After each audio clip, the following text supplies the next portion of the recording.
शरद पवार यांच्या गटातील खासदार अजित पवार यांच्या गटात जाऊ शकतात का या प्रश्नावर संजय राऊत म्हणाले, माझ्या माहितीनुसार अजित पवार यांना एक ऑफर दिली आहे। त्यांना सांगितले गेले आहे की तुम्ही पवार साहेबांचे 5 खासदार फोडून घेऊन या, मग तुमचे 6 खासदार होतील। त्यानंतर तुम्हाला तुमचं मंत्रिपद देऊ, कारण केंद्रात सहकारी पक्षाला मंत्रिपदासाठी 6 खासदार हवे आहे, असे अजित पवार आणि प्रफुल्ल पटेल यांना भाजपाकडून सांगितले आहे, अशी मला माहिती मिळाल्याचे संजय राऊत यांनी म्हटलं आहे। राऊत पुढे म्हणाले, वयाच्या 84व्या वर्षी शरद पवार यांनी प्रचंड मेहनत करून 10 खासदार निवडून आणले आहे।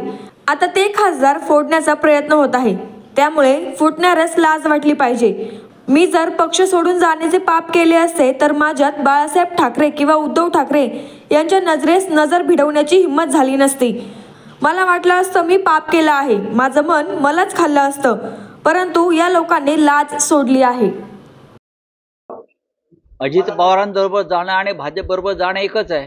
गटाला मंत्रिपद केंद्रात यासाठी नाही, कारण मंत्रिपदाचा जो केंद्रात फॉर्म्युला ठरलेला, मला वाटतं 6 खासदारांमागे 1, तर माझी अशी माहिती आहे की प्रफुल्ल पटेल किंवा अजित पवार गटाला सांगितले, तुम्ही पवार साहेबांचे 5 खासदार फोडून घेऊन या, तेव्हा तुमचा 6चा कोटा पूर्ण होईल आणि मग तुम्हाला मंत्रिपद देऊ। यासाठी पवार साहेबांच्या पक्षाचे, पवार साहेबांनी कष्टाने निवडून आणलेले खासदार, वयाच्या 84व्या वर्षी जीवाचं रान करून त्यांनी खासदार निवडून आणले आणि हे लोक त्यांचा पक्ष खासदार फोडतायत।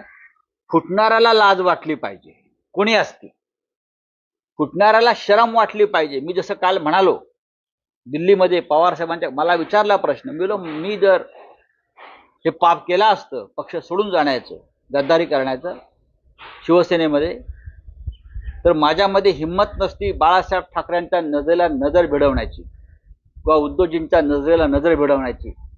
मी हा निर्लज्जपणा करून आलो नसतो भेटायला कोणालाही, कारण मी पाप केलंय, माझं मन मला खात आहे।